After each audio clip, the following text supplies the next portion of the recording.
Come into the room, family. Come into the room. Welcome. Welcome to the live stream.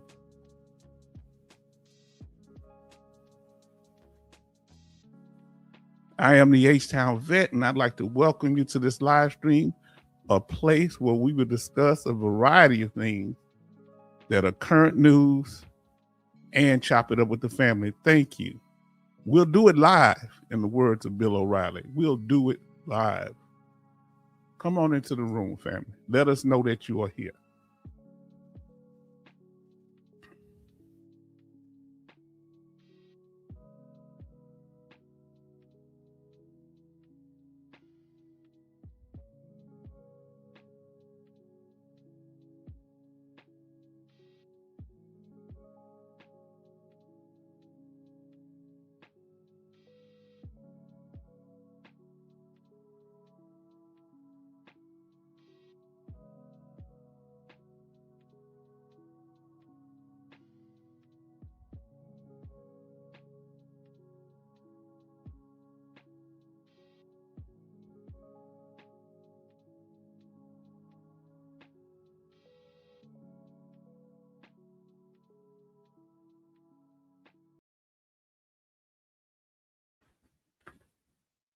Family, we're going to go ahead and get ready to get started.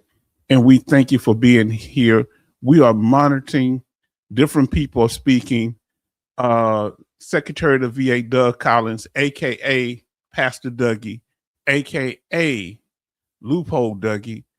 We're going to be monitoring this and talking. Let's catch up first with everybody's coming into the room, putting their comments out. Let's talk about it. I'm going to start at the bottom. I better start with the first person. First person in the room was Jay Oliver. Says, good morning, H-Town and Vet family. Then we have Charlton says, first, H-Town, hope you're well. I understand Betty Bops in Maryland got hit with snow. How you doing, Betty? How you holding up, given your situation in your life and the snow? Let us know what's going on. We're here for you. Betty Bob say, Jay Oliver, good morning. Charlton say, shipmate, okay. We definitely monitoring it. We will go over the search part later, but we're going to keep it live as far as the hearing with with Secretary of VA Doug Collins, aka Loophole Dougie. We're going to see what's going on when he's in the hot seat. Dougie goes to Congress. You hear me? Again. Betty say, Charleston Zimmerman, good morning.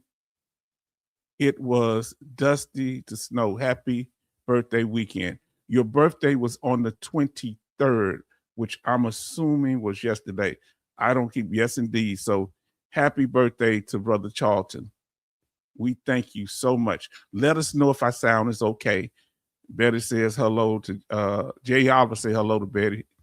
And then Charlton says, boy, just got off the phone with VA an hour ago, called for an appointment. They got back so soon. Maybe people want to hold on to their job. You being messy. I read your statement, Jay Oliver. Oh, look, he going after Pastor Dougie. Now, Jay Oliver says this also. Oh, you in black H-Town? Is it because Dougie going to have a Rogue Tuesday? I don't know. You cutting up early. So I'm assuming that Jay Oliver is a morning person. Let us know in the chat. If you are a morning person, put something that represents morning or say morning. If you are afternoon or evening person, put in there that you something that represents. We're following the live stream. We're waiting for Pastor Dougie to speak. We will start in a minute, but I like to greet. We have A. Thompson in the house. Everybody show love to A. Thompson. Come on in here. Come into the room. You're welcome here, A. Thompson. Let us know if you were in the military, and we're not trying to be too nosy.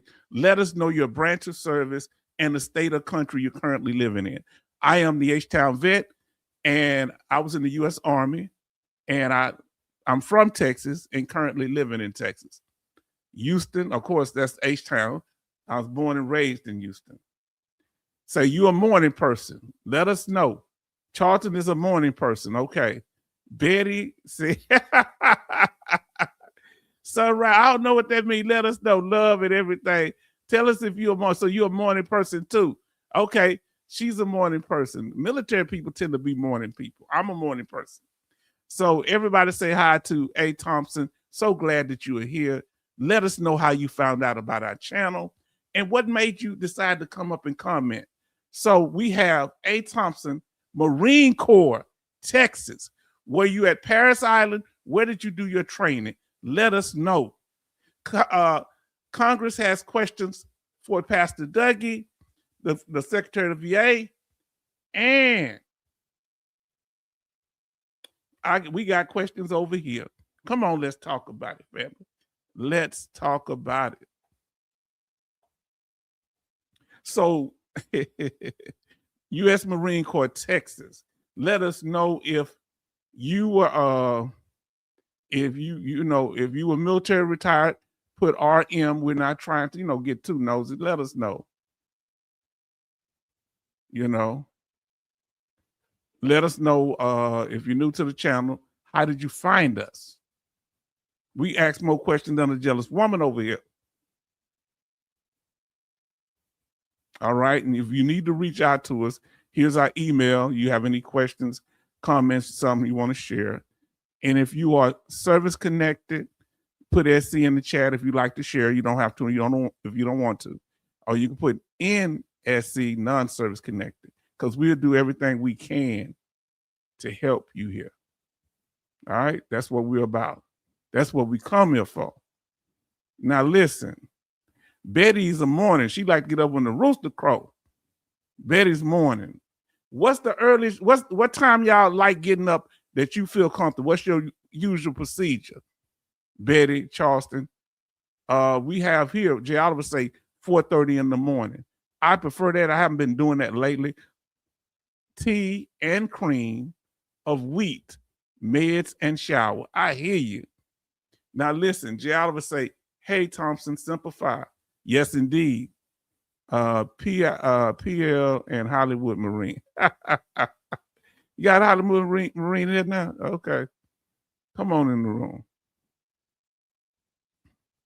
Family, we're going to get ready to get on it. And we've been in here 13 minutes, and we want to get to what we talked about. And now we caught up on the chat. We're going to do just that. And we thank y'all for showing up on this impromptu live stream, even though we said when this happened, we talk about it. Now we're going to get into the hearing, and we appreciate y'all so much for being here. And we value all of our people that view the channel and everything.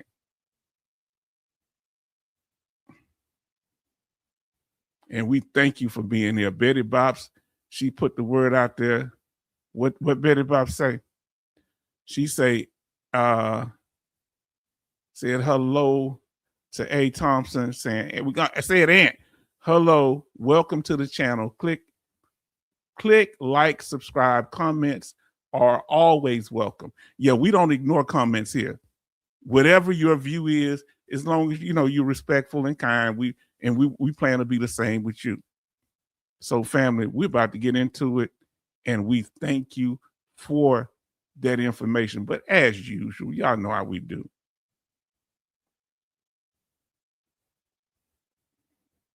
We always cover the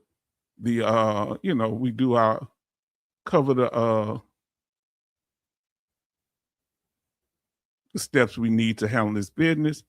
Fair use. This is for informative and educational purposes only. Thank you. So this is to help veterans understand their benefits, understand the laws, rules, and the people that have an impact on their benefits. So let's talk about it. In particular, today, we are talking about Pastor Dougie. All right. And in particular, I don't know if they're going to discuss it. The M21 manual. Look on the screen. The VA Raider Handbook. This is what matters, not just case law, what they go by on a day-to-day basis in the VA regional offices throughout the United States and throughout the world. Some have one in Puerto Rico. They have one in the Philippines, a VA regional office. So caution. So what is the question? What is it? Loophole Dougie goes to Congress. That's him down at the bottom, kind of a little upset there, baby-fied, because he tends to cut up sometime when he's in Congress. They getting on him about doing these changes, changing the M21 manual. And this has been a lot of controversy. Caution, eliminate doubt, lock it out. Woo! Eliminate doubt, lock it out. Now listen to what A. Thompson says. I tuned into your podcast due to Raider HQ. I am an early riser every morning, 1 a.m. At 1 a.m. Wow. Now, family, we're about to get into it. We got one of our, I don't know if this is a veteran, but we're about to find out. This is live. We'll do it live. So let's see.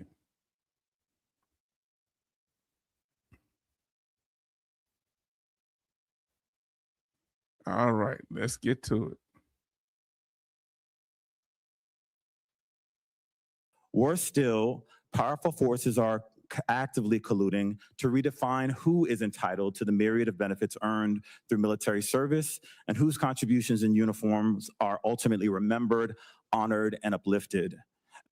Oh, look at that. Black history. Not if, oh, Lord.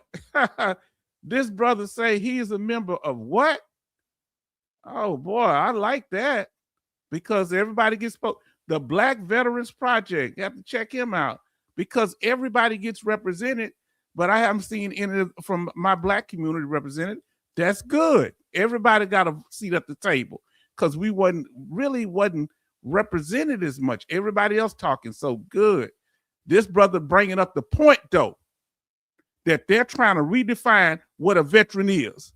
You're not a veteran if you ain't a combat veteran. Huh? Did you hear what I said? You're not a veteran if you didn't serve overseas or if you wasn't in special forces. Not all special forces veterans are combat veterans. If you didn't serve and you didn't get a Purple Heart, if you didn't get the Medal of Honor, very few people get the Medal of Honor. And they don't necessarily get it for fighting. They do it for saving people's lives, running through. It's a lot of different things. And there's a whole bunch of people that deserve it that never got it. Now let's talk about it.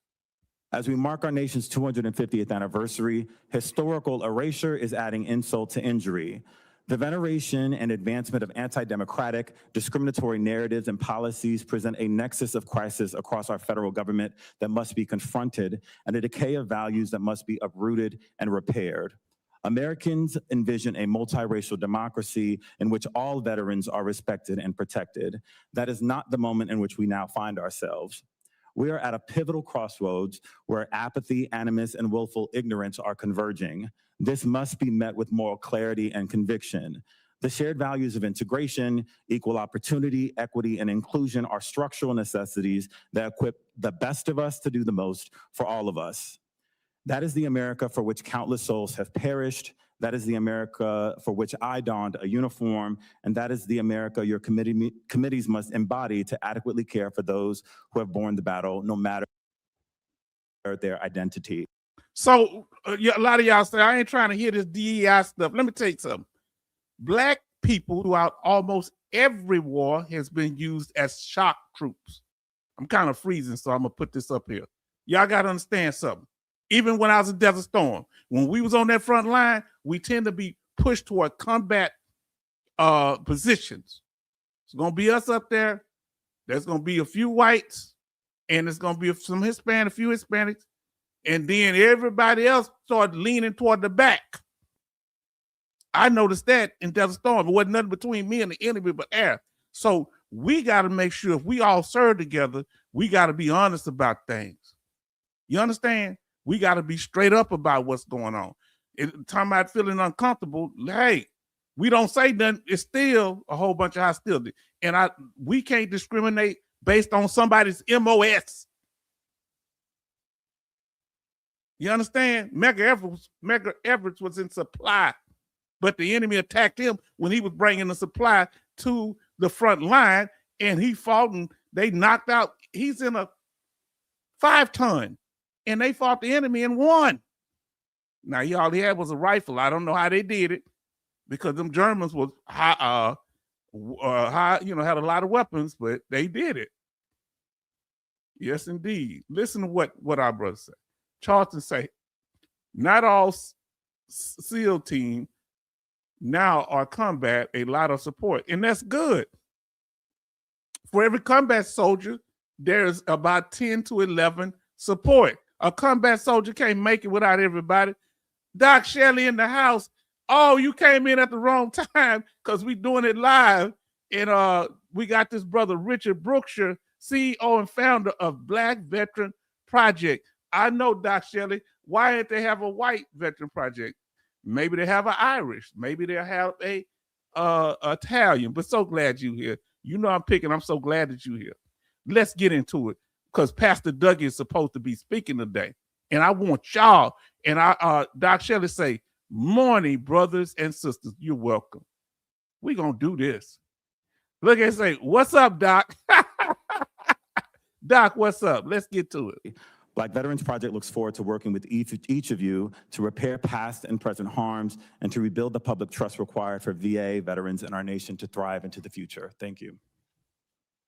Thank you so much, Mr. Burke. So you'll know the numbers. Yeah, they found out about a year ago that Black veterans are discriminated against when it comes to getting VA disability. So that's not nothing new, but a lot of stuff happened. It's a lot of things. Veterans in general feel like we get the raw hand when it comes to VA compensation. Let me ask you this here. When you file your VA claim, family, do you feel when you first did it, the first 2 times you filed for claims, do you feel that it was properly adjudicated? And if it wasn't, do you feel you just wasn't prepared or it was the VA treating you unfairly? Let us know. Unprepared, if you feel like you were just unprepared, that's why your first claim was denied. Or you were treated unfairly. Put unfairly in the chat. Let us know. Shire. I will now recognize myself for 3 minutes of questions. My first question goes to you, General Kelly. The barriers within the transition process preventing veterans from accessing and understanding their benefits, what are those barriers? I think first, thanks for the question, Chairwoman. Man, let me tell you something. You know what really I got to ask the grind with, and I want y'all to understand that why, if the VA has all this information, why at the regional offices and at the VA healthcare, they should have a roadmap of how to file a claim. They should have a list of benefits on those computers, and on the wall, they should have information computers saying, oh, this is what you get for Champ VA. This is what you get if you're honorably discharged veteran. This is some of the state benefits you need to look into. Why? Wow, say unprepared. You were unprepared. My first claim, I was unprepared. I didn't know what to file. I didn't know that you had to have Betty Bob say she was unprepared. Doc Shelley, tell us the truth. Were you unprepared on your first claim or not? Now, listen, Jay, were you unprepared or not? Let us know now, because I know y'all are thorough, but did you start off thorough? Did you hit a whole bunch of bumps? Now, listen, Betty Bob said unprepared. Brother Charleston said VA unprepared to handle my claim. Say, Doc Shelley, wrong timing. But we pick up, but we love that you're here. Come on, and I want y'all to tell the truth. When you first started, were you unprepared or were you already gamed up? Let us know. Now, listen to what Jay Oliver says. Jay Oliver said, I'm enjoying this. I don't know why I'm enjoying this so early. I got to go get a tire for my truck, but it hasn't come in yet. Too much information. We thank John for being in the room. Everybody show love to John 23T. Please, unprepared. Thank you. Now listen to what Jay Oliver says. VA was biased and not forthcoming. Do they hide information from us? Let us know. Do they hide information from us? Or is it the veteran's responsibility, and do they due diligence to get informed? Let us know. How much responsibility falls on the veteran? Now listen to Betty Bob say, how to file a claim. The VA is not trying to give up any money. So let me ask you this here. What would you want to be informed? Betty Bob say on how to file a claim. What is the biggest thing that you would want to know from the VBA, the Veteran Benefits Administration? How to file a claim, what your benefits are, how to protect those benefits. If you could only pick one, which would it be? John said, unprepared. Jay Oliver say, hi, John. Everybody show love to John. Say, now listen, found your channel, New Life Veteran, and your channel, and learning the process. Thank you for the love. Always. This is what we do. That's what we come here for. You understand? Now let us continue. And thanks for having us here again today. I think first and foremost, when you get into those rooms, when I've gone through the transition assistance program, as many of the veterans, I'm sure Representative Luttrell went through as well. See, I wasn't in during that time. I came in through Desert Storm. Who went to the transitional assistance program? Let me see if I'm right. TAP. Who went through TAPS? Who went through the transitional assistance program? Put yes in the chat or no in the chat. Did you go through the program where they help you transition out of the military, TAPS? I'm gonna have to say, H-Town gonna have to say no. Did you go through TAPS, the transitional assistance program for military members that are getting out of the military, transitioning out of military life? H-Town, no. Come on, family. See, this is an interactive thing.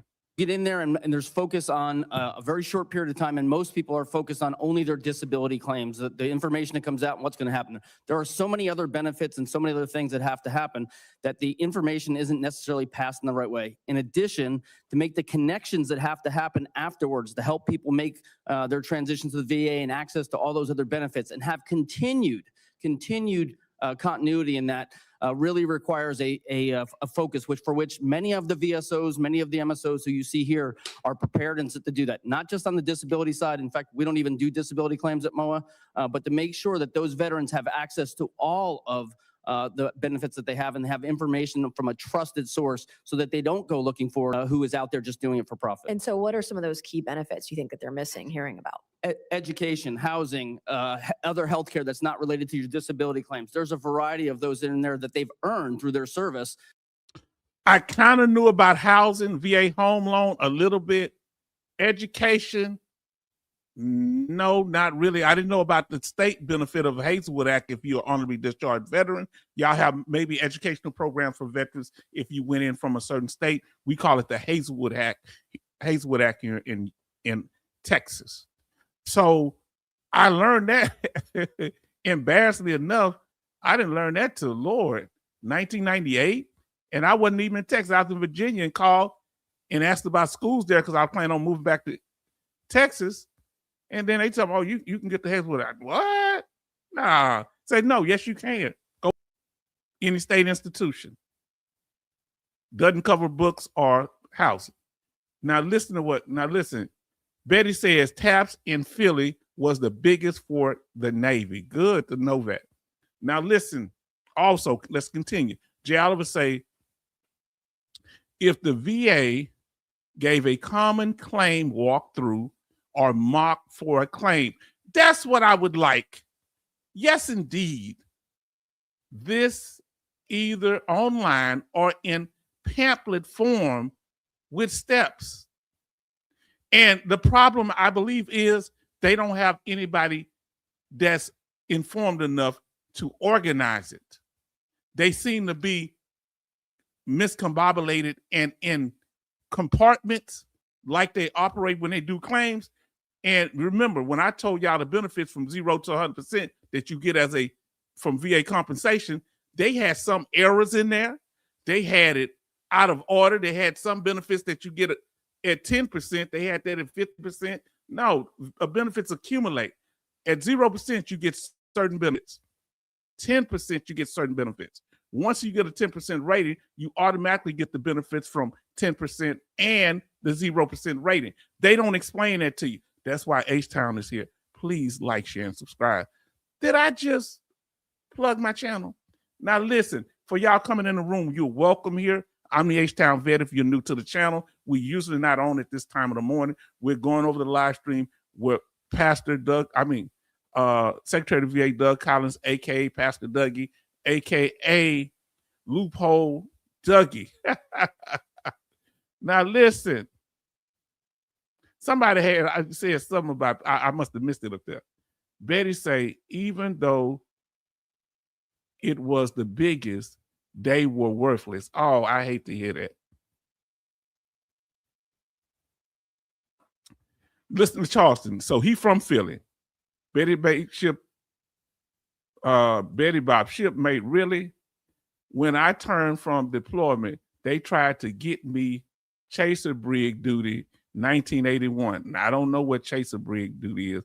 Y'all know how to do it then. J. Oliver say my TAPS was abbreviated at best, abbreviated at best. It was brief then. Okay, now, Betty Bob say Charleston was worth it, waste of time. Okay. It wasn't worth it, I guess. Now, tell me this here. Did you get anything out of it? Was it worth it, J. Oliver, the brief TAPS that you went through? Let us know. Now, let us continue, family. That are just being lost, or sometimes they're being sent to folks who are there to prey on them in regard to helping them get a disability outpayment for which then they'll reap the benefits, which is unfortunate for I think we our call veterans. those sharks, right? But we absolutely do. That's correct. And then how do we? They had to shoot that horn in there. First, educate the veterans. Stop hating. Stop dirty backing. You hustling backwards. You focusing on the sharks. Focus on the situation that caused there to be sharks. You understand? If you want people to stop robbing, people with high credit scores tend not to rob banks and stores. Focus on the crime, focus on the poverty that leads people to rob. If you got them in community with food deserts and ain't no economy. I guess for that continuity, making sure they know all their benefits, how do we remove some of those barriers? What are some of your ideas? I think, we've listed some of them in our written testimony, but, certainly the work that's being done for the Guard VA Act to help make sure we police some of those sharks, as you call them, out of there is important. Make sure we get the right groups of people involved in that transition so that the connections and the discussions can be made and we can know who the trusted sources are. See, hold on. First, we got to know who the trusted sources are. The Congress lady, but she might be a senator, she asked excellent question that you don't get from many of them. She asked an excellent question. The problem is trusted sources. The VA is often not a trusted source. Let us know if you have trouble trusting the VA. If you do, if you trust the VA in the way they handle things, the VBA, dealing with the benefits, put trust in the chat. If not, put don't trust. No trust. Now listen, John said, preach it, H-Town. I'm yelling it because ain't nobody else telling it.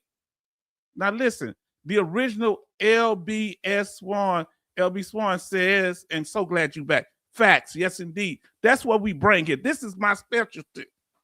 Reaction videos, I can do this all day, every day. You understand? Trust or no trust?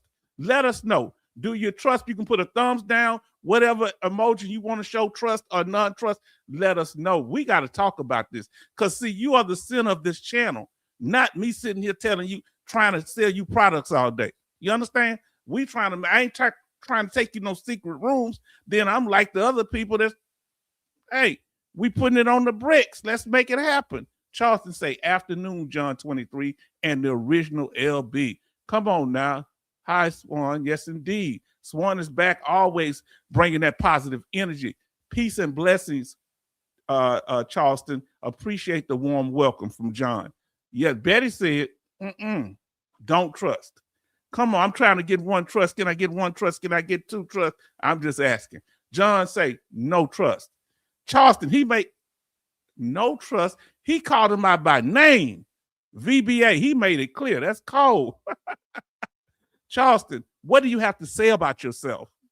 Now listen, John Oliver say, I trust a rickety chair more than the VBA. Okay. Betty saying hi to Swanson. Yes, indeed. Thank you for doing that. Charlton says, J. Oliver, trust my Ford pickup more than the VA. Now I need to ask you a question while we hear the gentleman talking, Lieutenant General Brian T. Kelly. And I like the way he breaks it down. He's Military Officers Association America. We got an officer talking with some sense here, and I appreciate him for doing that. He might have been enlisted when he started because he's real down to earth from the way he presents himself now. Why don't you trust the VA? Why do you not trust the VBA? You got to tell us. We want to know. Who hurt you? The VA been good to you, gave you benefits. Huh? Who hurt you? Many of the people that work at the VA are veterans. Who hurt you? Is it your fault? That's why I drive a Toyota. Y'all have been. Jay, bring the rickety to the AI family cookout. Yes, indeed. Out. Yeah. Cookout. Yes, indeed. Now let's continue. Veterans, even if they don't have the information the first time, have the right places to follow up and make sure that they get access to all their benefits. Thank you. And I have 45 seconds left, Captain Graham. My last question is for you. How can the VA be more efficient with how it delivers benefits to veterans, their families, women, et cetera, everything you talked about?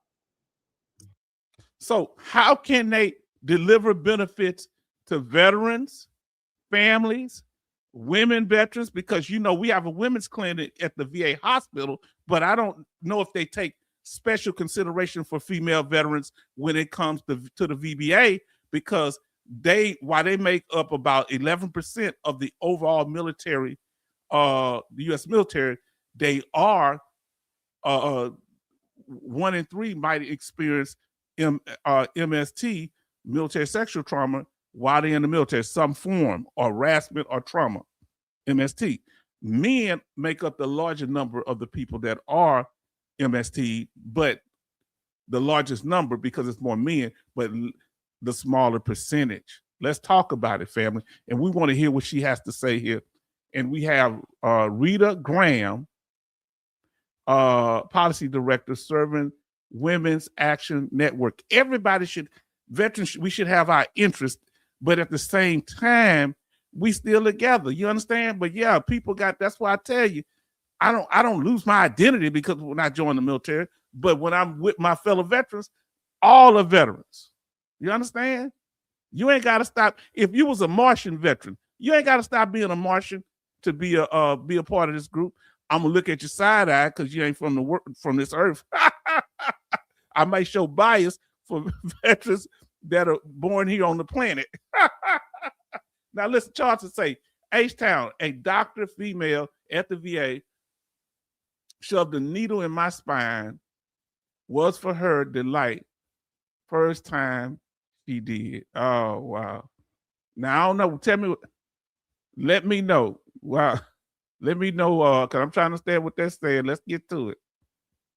Thank you for the question.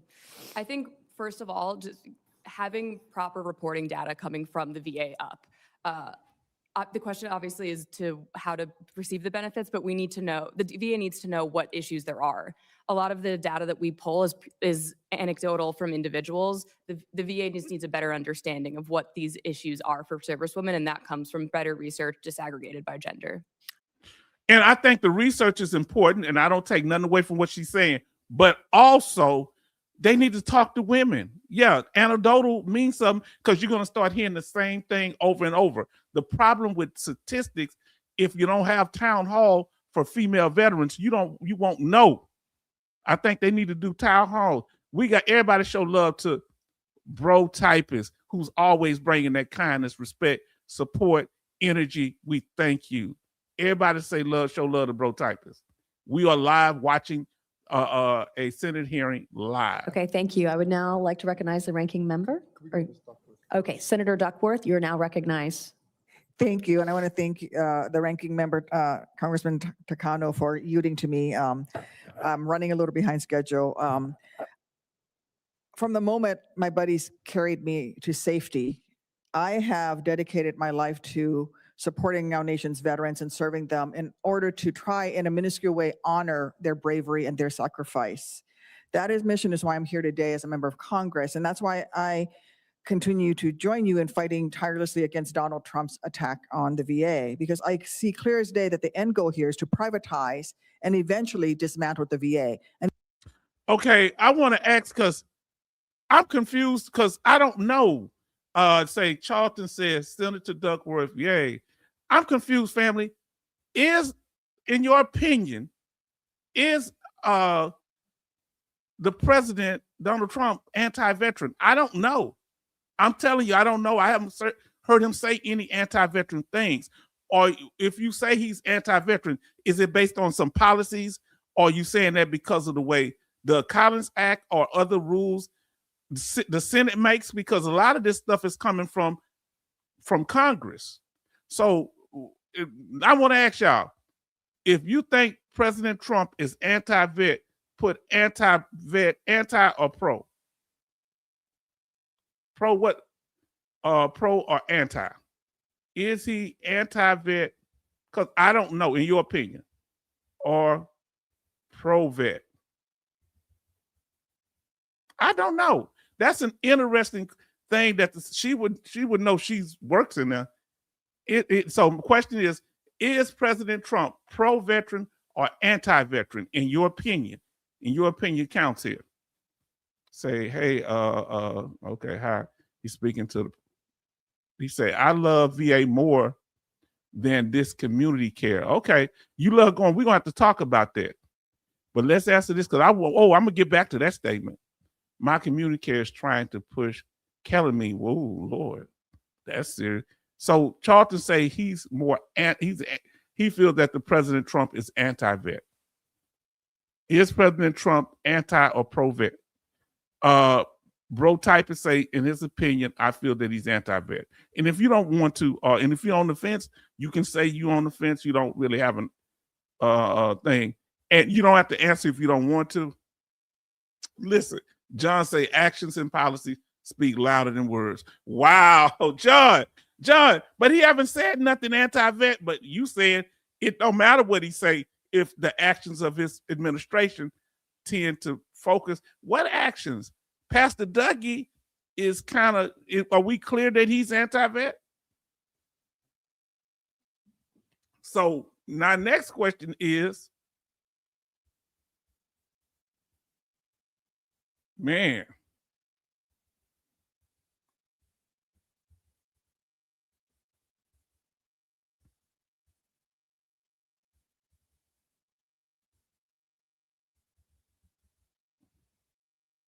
give me a second. And thank y'all for being here.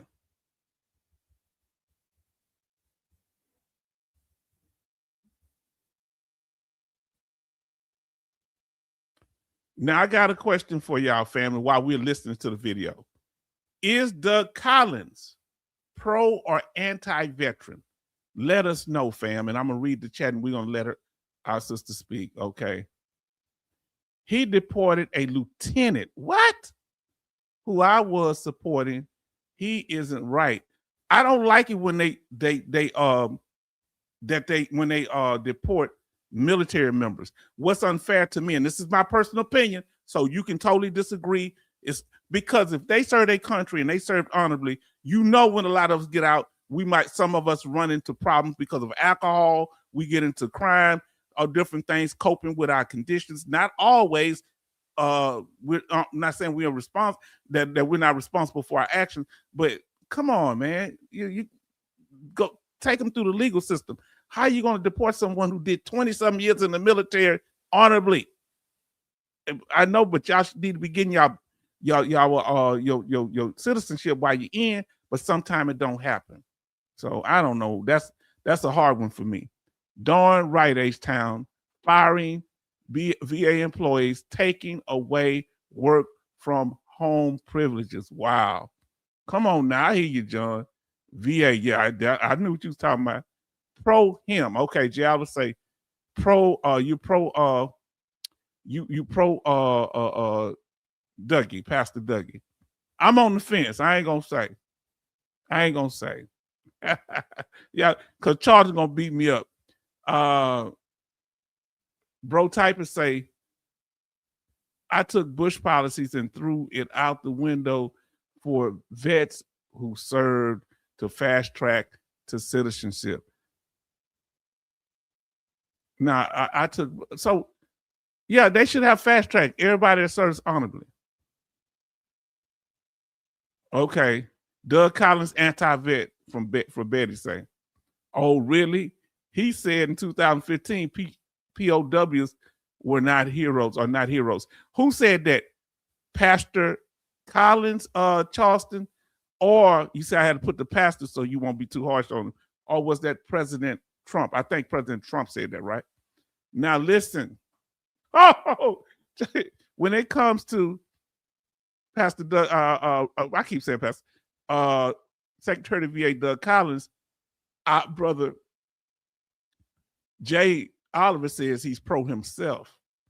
Benny, everybody show love to Benny. I know y'all started doing it. Thank you for being here. Benny say he's that Doug Collins is anti-veteran. Everybody showing love to our brother.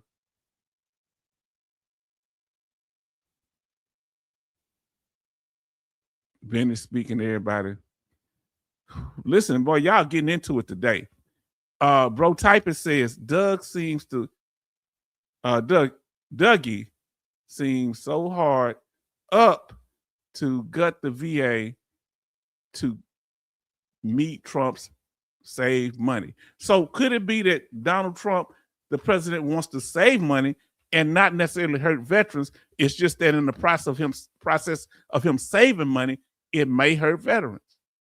Let's get back to the video. This effort has started even before this administration. It's been ongoing, and we've been fighting this for a very long time. At this point, President Trump has fired more veterans than any other president in American history. He's taken an axe to the VA workforce. He's killed collective bargaining rights to instill a culture of fear and consistently withheld oversight authorities from Congress. His administration plans to gut the Veterans Health Administration's management structure and outsource $1 trillion away from VA clinicians and to civilian provider network that does not have the specialized infrastructure to provide service-informed care. Over 1 year into his second term, there is still no clear strategy on how Donald Trump's VA plans to deliver more resources to veterans, not less. He claims that he cares about veterans, and I state, the president says, I quote, under my leadership, our nation will always uphold the legacy of our veterans, and as president, I will always have their backs. Do you feel like that President Trump, since this administration now, since this last year he's been in office, has he had your back? If you've had your back, put a yes or a Y in the chat.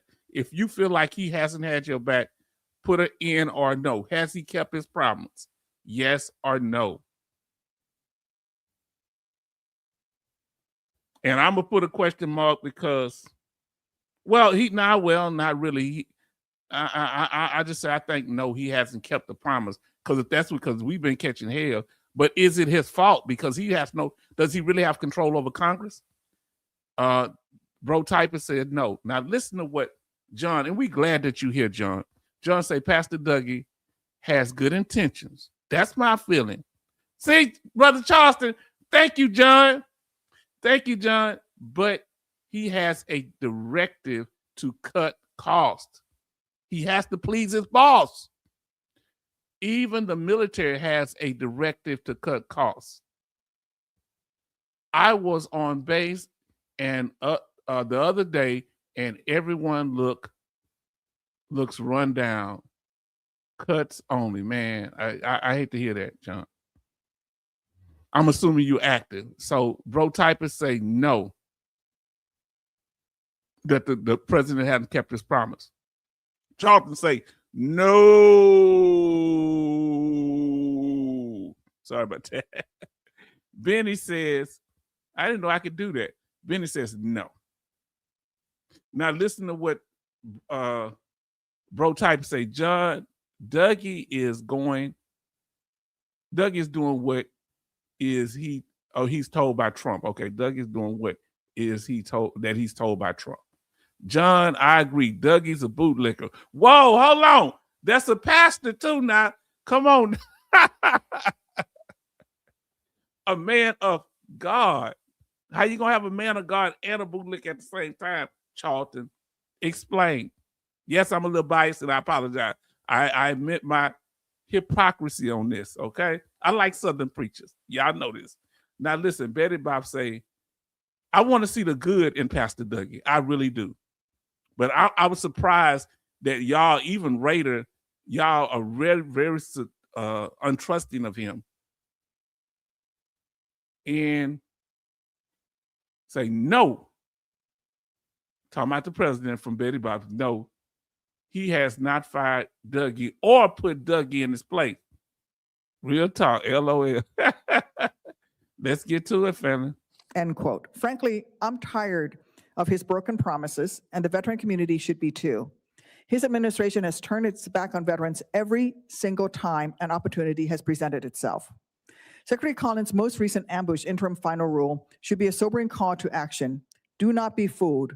Until Secretary Collins rescinds that rule, it remains in effect. It remains in effect. If you think that this is the end of this administration's effort to attack disability compensation, then you are wrong. If that was the case, Secretary Collins would have consulted all of us, or at the minimum, rescind the rule and assert a clear consultation plan with all stakeholders being consulted, beginning with the members of Congress and then, of course, with the VSOs. You are the voice of our nation's veterans, each and every one of you. You should have been consulted. This is not a Republican. Do you agree with Senator Duckworth that before the Secretary of the VA made the modifications to, I'll say modifications, I'm being nice, the changes some people call the loophole Dougie, to the M21 manual, that he should have consulted Congress? Or he had the power to do it because he is the Secretary of the VA. So why should he have to consult them when he's the leader? What do you say? I agree with her 100%. John, agree. Do you agree with what she says? Put 100% or 0%. Let us know. She is a fighter. Yes, indeed, John. The pastor is praying more, I meant. Okay. Oh, the pastor could pray more, I meant. Now listen what Jay Oliver says. Has he kept his promise? No. That he has not shielded any way from his norm. Dennis Green would tell you, quote, at Trump and Dougie. Okay. Now I'm trying to remember to understand what you were saying about it. Oh, wow. Man, y'all are on this. Let's get back to it. Do y'all just like to see people beat up on Dougie, Pastor Dougie? Is that what it is? Republican versus Democrat issue. This is not even a Trump issue. This is an issue of privatizing the VA, which has been an effort that has been underway for decades, and we must stand up to it. Okay, they bringing up great points. If you feel that the VA, do you want the VHA and community care? I mean, you want to be able to go to VA hospital and community care? Give me a second here. Oh, this is my specialty, family. See, I don't have to record. I got this in my brain. I understand how to react to this stuff. VHA, and I'm not scared when y'all talk. I'm here. I can boil shrimp and cuss. VHA and or CC stands for community care, or both. Do you think they should only have the Veteran Healthcare Administration, the VA hospital, I mean, or should we all go to community care? Which one do you prefer? Or both? Let us know.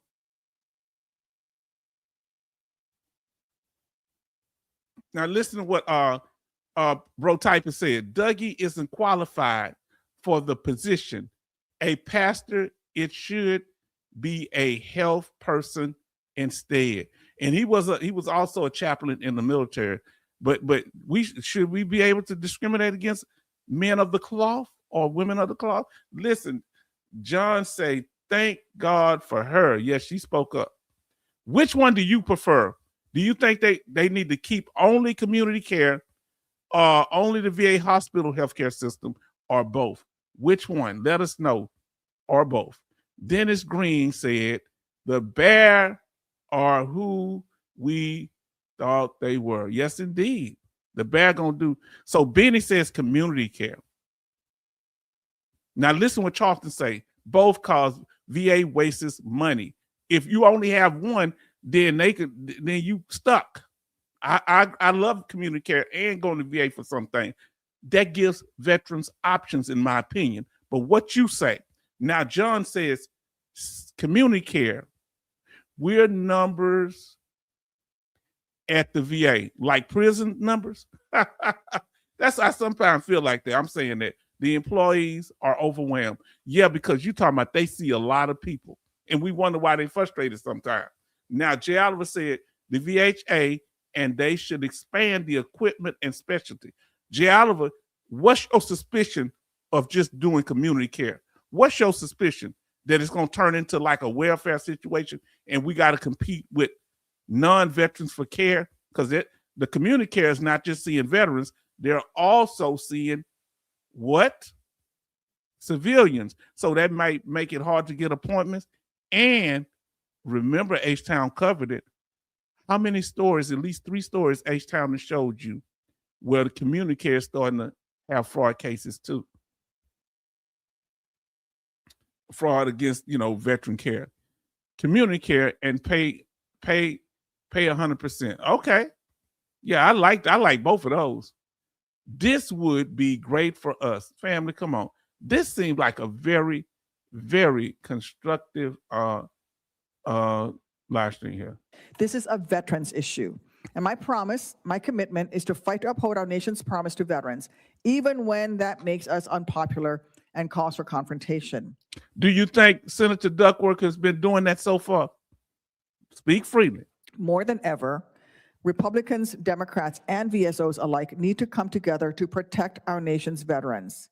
So let's get to work to codify protections that ensure that Donald Trump or any other future president cannot come after veterans' disability compensation ever again. Before I close, I want to get the panel's view on a particularly offensive angle of this ambush rulemaking that the public may not fully appreciate. And again, I want to establish a precedent that no future president, no future administration, regardless of their party affiliation, can do this ever again. So this question is open-ended to the members of the panel that's here. Can you explain why it was so inappropriate to use an interim final rulemaking process for such a controversial policy, and address the message that's being sent by the administration to the VSOs and the entire veterans community in seeking to jam this through before a single comment was filed? Talking about how they use this interim rule where they could modify it after they had the court case rulings. Then Doug Collins was able to change it where he didn't have to follow the court case rulings, the court about this veteran issue, dealing with wait times at the not wait times, dealing with medication and claims. We went into that before. Now, let's talk about it. So did they do it right? Doctors or interns? Okay. And you can request whether you want a doctor to see you or the intern. You can say, I don't want to be seen by intern. Now, listen, we're going to get to our question. Bro Typer say, I had nothing but the best at the VA hospital. My neurologist was the chief of neurology of the VA hospital and at Loma Linda University. Wow. They really do get the best, but you still will get the young. And I have no problem been seeing with interns. I have no problem. Then Senator Duckworth has been outstanding. I got so much respect for her. So much respect for her. How she represents veterans. I got nothing bad to say about her. Betty Bob say community care and VA, both of them. Community care should not be terrified that the VA, okay, community care should not be terrified that the VA won't pay them. Yes, that's the worry, and ask me for insurance or my credit for backup. Wow, that happened to you, Betty? So they feel like the VA may not pay, so they ask you for your credit card as a backup payment plan. Man, that ain't cool. Just in case the VA won't pay them. Wow, that's heavy. Now listen to what Bro Typist said. Let me see here. He says, I also think he tried flattening the pockets of the insurance companies with taking the VA healthcare to private, his buddies. Suspicion of community care fraud and lack of PCP interest. Primary care physician, yes, indeed. Let's talk about it. Let's see what their answer is about the changes that Doug Collins say. Do they agree? Basically, I'd like each of you to explain to me why it's important that you should be consulted when such a rule is being made. General? Senator Duckworth, first, thanks for your support of veterans and what you do. It's amazing. All of us think we have the ears of our veterans and have some information to provide. And so transparency in terms of consulting us, giving us information, we think would have provided the Secretary and the VA with some information that may have adjusted the outcomes, which means anxiety and all the things that went associated with this recent thing would have been avoided. And we think that can happen in the future.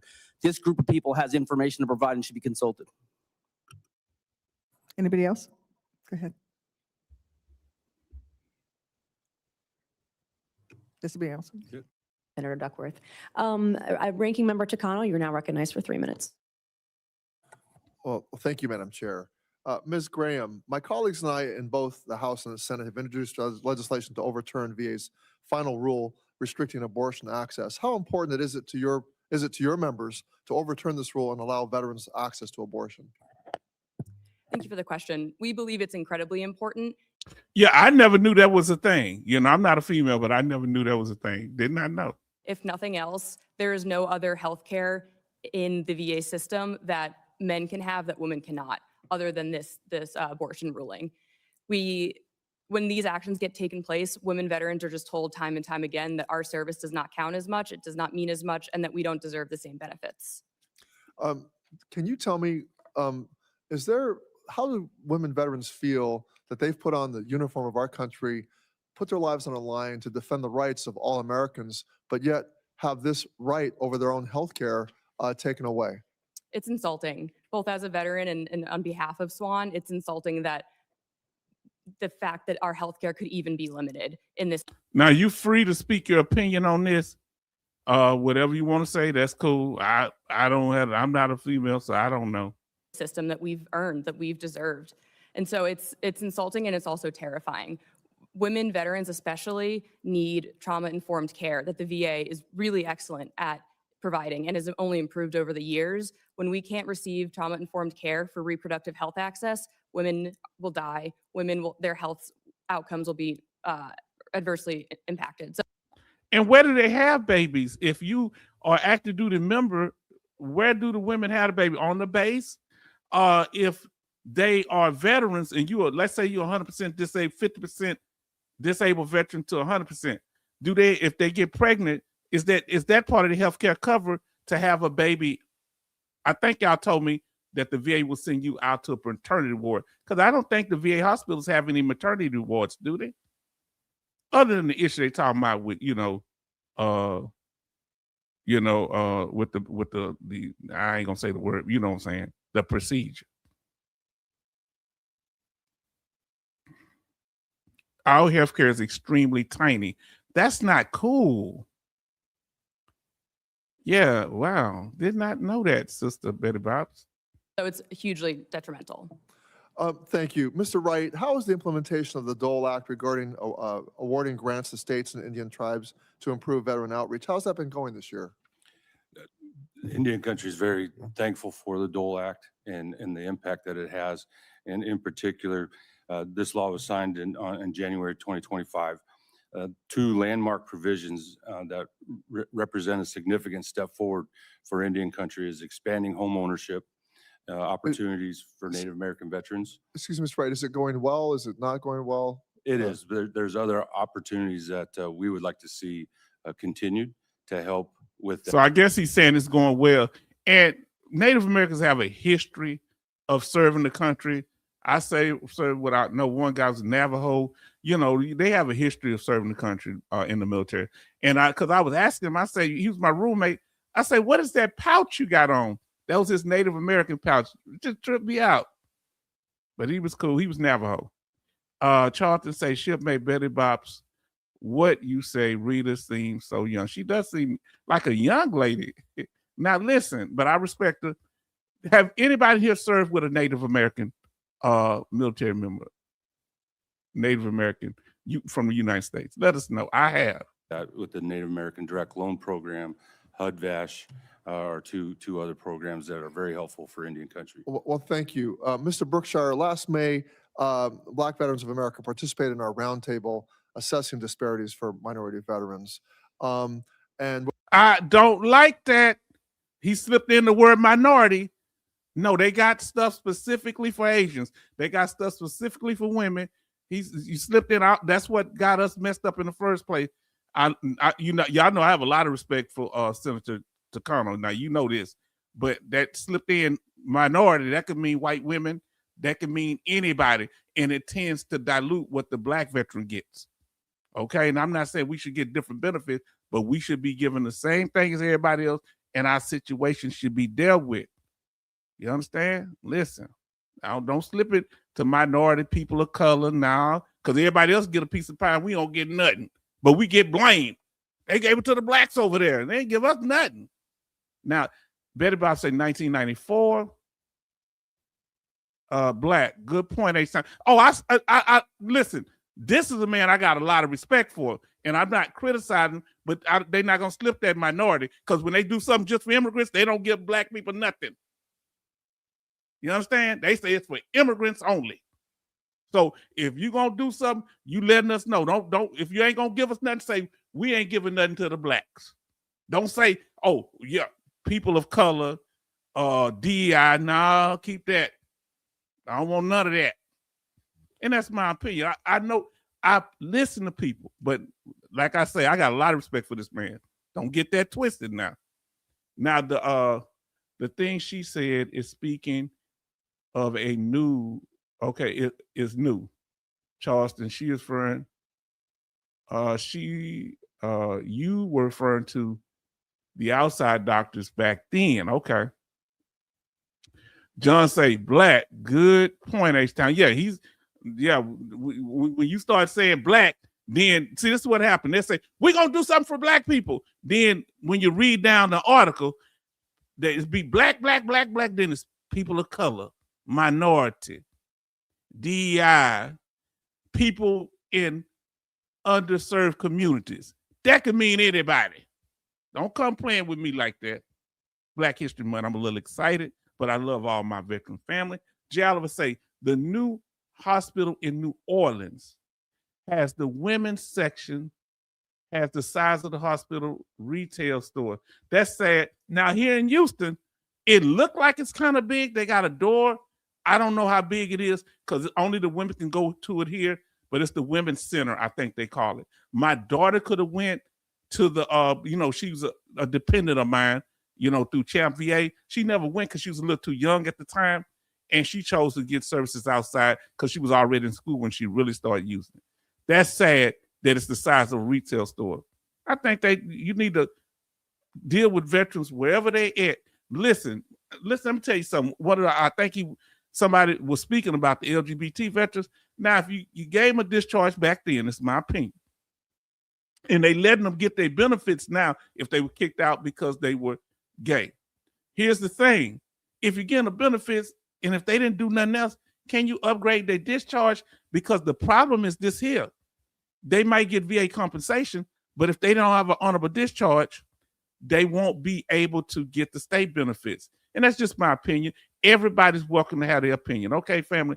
Christopher in the house. Listen to what Christopher, everybody show love to Christopher Lynch in the house. Thank you for being here. Is this your first time here? If so, how did you find our channel? Christopher say both VHA and community care. So VA hospital care, VA healthcare system care, and community care. Keep the VA for common care and care specific to veterans, PTSD, TBI, loss of limb, etc. And use, I love this. Christopher, where have you been all my life? Said, and use community care for specialized, rare, needed care. I agree. Everybody show, you just came in with a bang. Why you come in and you be making, made me look like I'm way over here now. I'm about to shriek. You know what I'm saying? Why couldn't I have said that? Huh? What about me? What about what I want? We love, everybody show love to Christopher Lynch. Thank you so much. Please show love. This is the right time, the right place. Okay. I am not speaking of the size of the facility. I'm talking about Doctor of Women's Health. There are only one doctor that travels to one. Wow. Just one doctor for the female? Okay, I get you, Betty Box. Okay, thank you for clarifying. So they're saying hi to Christopher that travel all around. Oh, wow. And they showing love. Every Christopher say, hey, Jay, come on in here, Christopher. You welcome in here. Down home where we know you by name. Hey, all. Welcome from the H-Town Vet also. And like to welcome you here. You welcome to come in and enjoy. Because we're going to start doing some things in the daytime, especially when we have these Senate hearings. So thank you so much. Because this is a veteran-centered channel. This is all about you. You understand?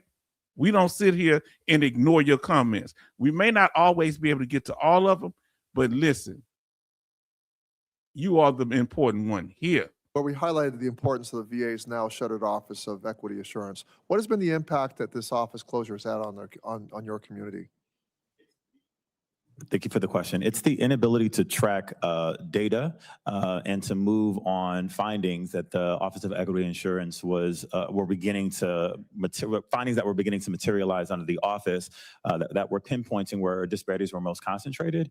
See, because we don't really have statistics. Hopefully he's gonna say Black if he starts saying other groups got their own thing. So if you melted, just say you a group for everybody that's a minority. Just call it minority group. Don't call it Black. That's false flagging to me. But we're going to see what he says here. Now, Charles say, Christopher, I agree. That's why PACT Act and New Terra toxic exposure cause VA don't treat cancer. Oh, they don't treat cancer at the VA? I did not know that. And trying to get down to the root cause issues. They don't have a cancer center at the VA? Somebody let me know. That obviously that work has been abandoned. Well, we've seen an explosion of the use of artificial intelligence at VA in both clinical and non-clinical spaces. What concerns do you have about these use cases, and what recommendations do you have for better protecting veteran data as AI continues to expand at VA? Y'all see why I have so much love and respect for Senator Takako? I can say it wrong. Takashi, I'm sorry, I said his name wrong. I got so much respect for him. All right.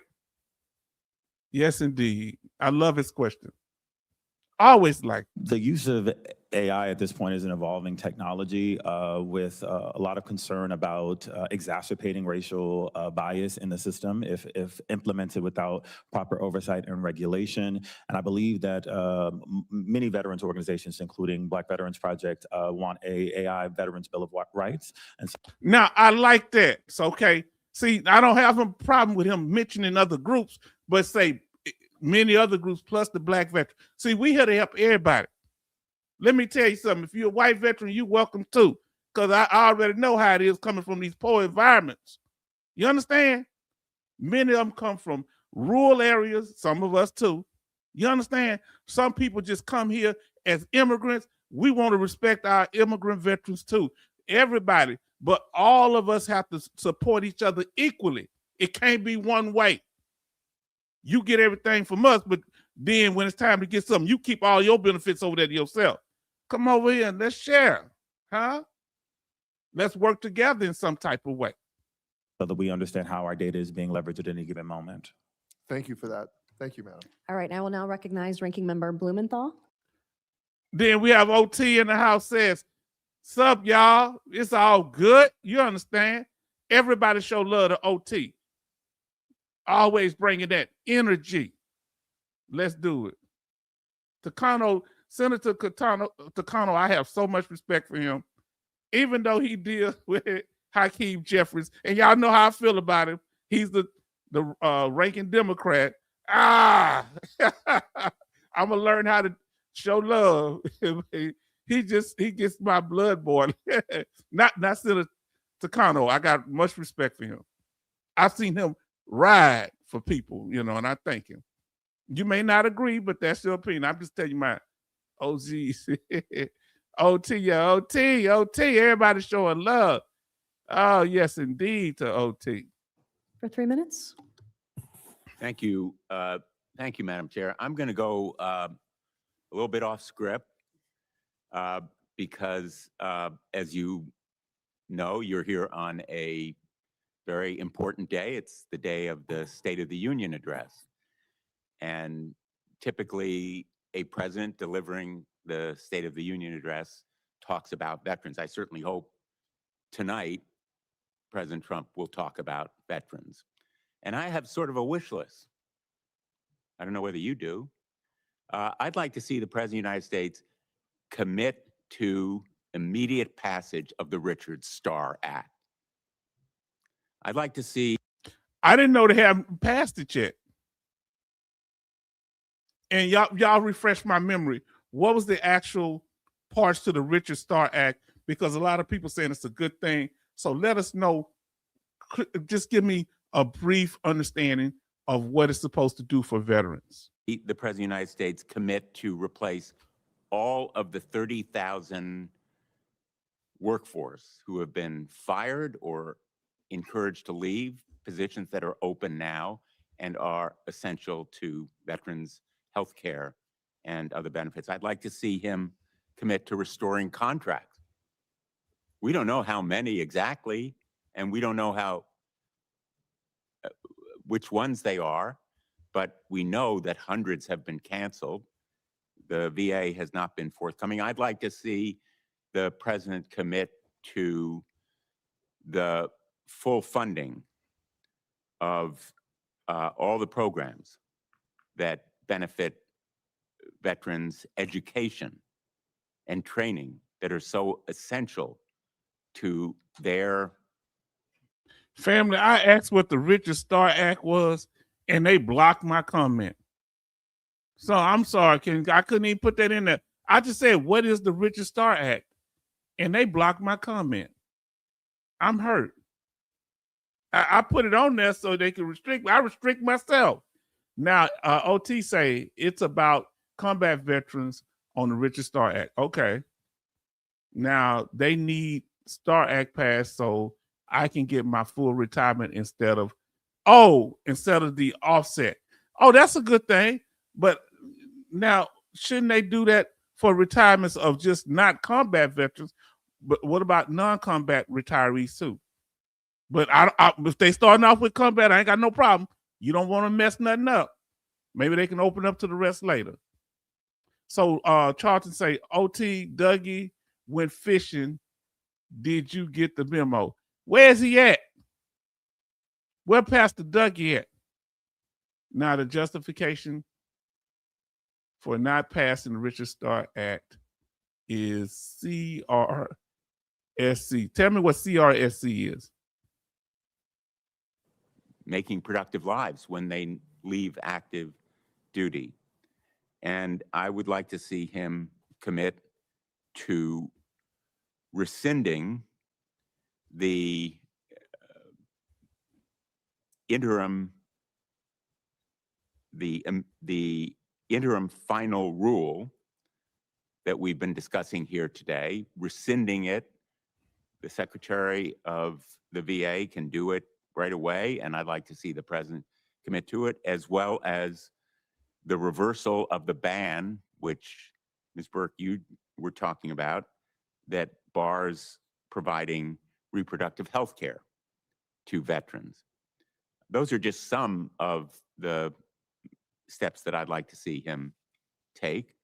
And I would like to invite anyone. Family, they blocking my comments. Who in here done blocked H-Town from his own channel? They're blocking my comments. Do I have some moderator I don't know about? 66 said H-Town family. I'm just trying to chat with y'all. My feelings hurt. There's another session later today. Okay. And we might have to cover that too. Okay. This is not the one where the Secretary of VA is going to be. What time the one the Secretary starts is going to be on? When did that start? So, but the CRSC will only give you part of your retirement. The STAR Act will give you the full retirement. I like that one. The full retirement, STAR Act. CSR combat related special compensation. Okay. Then bro typist. I think if it happened in the line of duty, I don't combat related special number 66. Oh boy, I can't give my own. Can you believe they blocked me?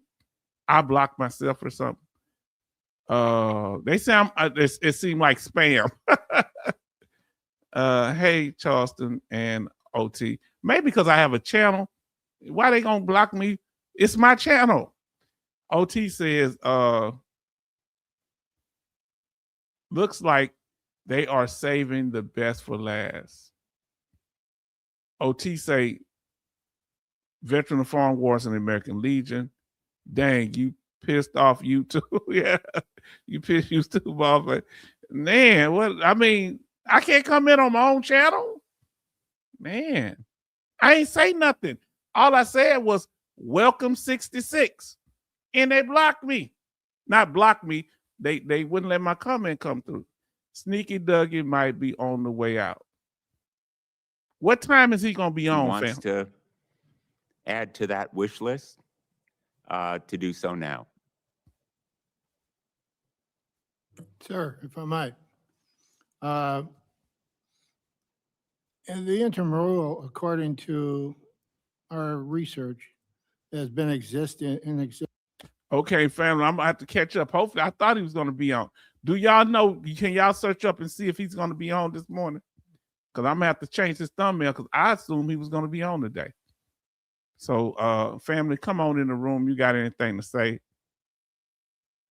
Where we go? Okay, H-Town only channel creator that gets blocked from itself. They said, wow. They literally. This is what they say. YouTube rejects your comment. This usually means they think it's spam. Try changing it a bit. Let me see. Can I say hello? Let me see. Can I say hello?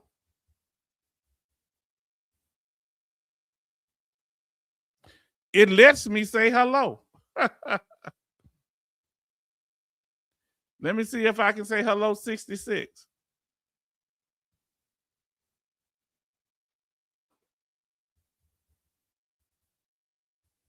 I do have some keywords selected where if they come up, they kind of get flagged. So maybe I blocked my own self. Because I want to say hi to 66 and they wouldn't let me. Oh, it said, let me say hello 66. I guess I can't put the @ symbol in there, you know? It's all about keywords, H-Town. Yeah, when I put it, they thought I was spamming people. So I put it when I want to talk to y'all. So I can't put, yep, you got it. Okay, I'm not going to put that symbol in there. Now, family, I thank y'all for being here. Let's see what's going on. I'm going to move it up some here. Now, this looks interesting. Because this Senator Farmer, he says, This looks interesting. Cause I remember Senator Blumenthal talking about, I don't see race. You see race? You see race? You see race? He was kind of interesting with that. Fool, you was in the military. You know what's up. Don't act crazy. Now listen. Say try 69. I bet not try 69. Oh, OT says, listen to the VA spokesperson. Okay, yes indeed. Let's see. Here we go, family. Opinion, as a veteran, you're probably going to appreciate what I'm about to say. The transition from active duty. How you gonna tell somebody what he gonna appreciate? I don't know. I like this guy sometimes. You gonna appreciate. Let me say it so I see if I appreciate it. To veteran is, it really doesn't exist as far as information moving from one space to the other. In my opinion, we should be able to take all the information, our service records, our medical records, everything that we've touched, tasted, felt, and smelled inside active duty, and it should automatically. Did he say smell, touch, taste, smell? What we getting into here? But I get him like chemical exposure. Move into the veteran system. I'm leaving the Navy. PSD says, all right, hey, look, calls the VA up.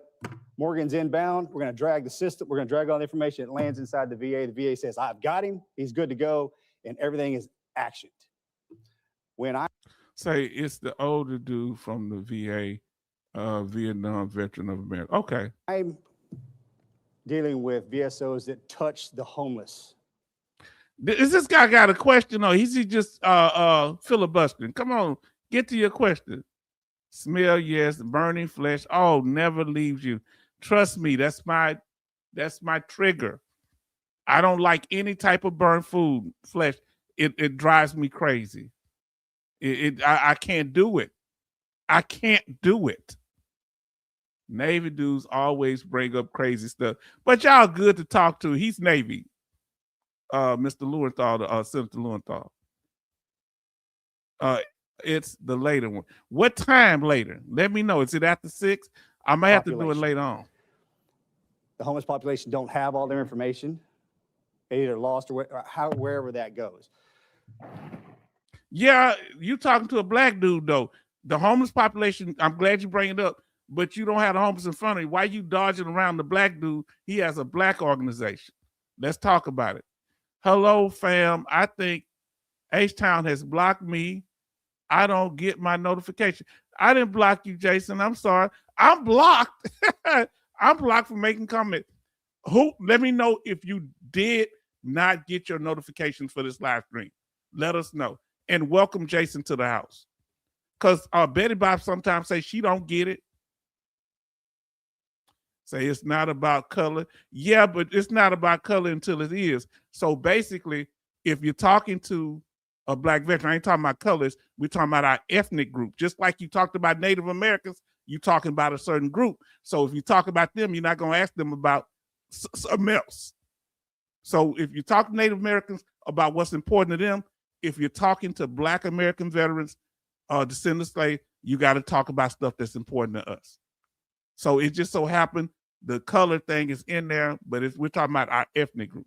So they didn't do all this with the Native Americans. They went specific to benefits for them, right? How do we get out in front of the issue that affects our homeless population while they're still in the DOD? Is there a trajectory that we're missing? Is there information breakdown that we could catch? And when you are engaging with the homeless population, is there something that kind of elevates to the tops? Like, hey, this is what we're seeing in the vast majority.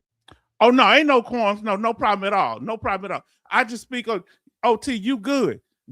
I like it, us sharing. But what I'm saying is people, when it comes to black people, they want to kind of push us. And I'm not talking about black as far as just being the race of black. That's why I have to make clear. I'm talking about foundational Black Americans who over 12,000 fought in the American Revolution, that fought in every war in this country, who's been denied, who were lynched in their uniforms when they got back from World War I, ripped the rank off of them. Many times the police was involved. So that's what I'm talking about. So he dancing around. I don't like that, but I like a lot of stuff that he does. Now, don't get me wrong. So no problem at all. We ain't got no quorums. But we speak your mind. That's why I let people speak freely. Doc Shelley coming in speaking freely. Go tell me how they feel about it. No, but we family here. Now listen, OT, I think that JP toxic exposure sets Navy people off on taste, smell, and suffering. So maybe I'm a little insensitive because I forgot that he's Navy. So that's why the toxic stuff means so much. Oh, see, y'all have to teach me this stuff. I don't know. I forgot that he was Navy. So why does y'all tell me, Navy, what does the toxic stuff really bothers y'all? Is it because there's so many chemical contamination possibilities on a ship, or the stuff that's loaded onto the ship? Let us know. Because OT say, damn right. Okay. See, I don't know. I'm ignorant when it comes to that, so I apologize. I don't know about that. Of our homeless veterans that we could probably catch while they're still active duty, or the VA could pay more attention to, until, which I've been working on this for 3 years now, until the system itself moves effectively and efficiently for us. I appreciate the question. I would like to consult with the organizations that focus specifically on that, specifically Black veterans organizations that focus on that, and get back to you. See, that's the whole point. See, that's why I want y'all to hear where we're coming from. He is not a homeless veteran organization. And it would be so, but he's real powerful. You saw what he said? I'd like to get back to you with that, especially the Black veteran organization that focus on the homeless. Huh? See, we have to stay on message. Okay, everybody want to change and dilute our message, but when they talking to the Native Americans, they talking straight to them, and half of them look like Justin Timberlake. You understand? So listen, this is the important thing. Stay on message what we talking about. When they talked about women veterans, they didn't say, well, men veteran this here. Well, what about trans? What about not? They focused on the female veteran. I want y'all to get what I'm saying. And that makes a lot of people feel uncomfortable, but the truth is the truth. Y'all know me, I cover all veterans. But when we cover certain things, we're not going to wash over it. Yep, H-Town. I did not know. See, y'all educating me because Blumenthal is Navy. So y'all have a certain mindset that I don't have, and a certain passion. So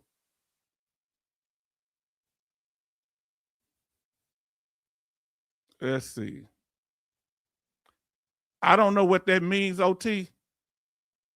Somebody being done for now. I don't know. I don't know what that means. Okay. Let me know if it's in reference to somebody else's channel. Please don't bring it over here. If it's what somebody doing right now, let me know. And you might be talking about something else. Let me know, OT.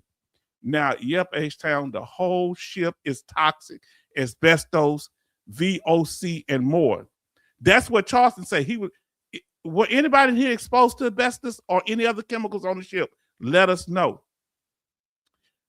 Bro Typer says bath in OHT and I don't know what that is. Molly Diem in the Army. Uh-oh, I was in the Army. Now you got me nervous. To point. OT.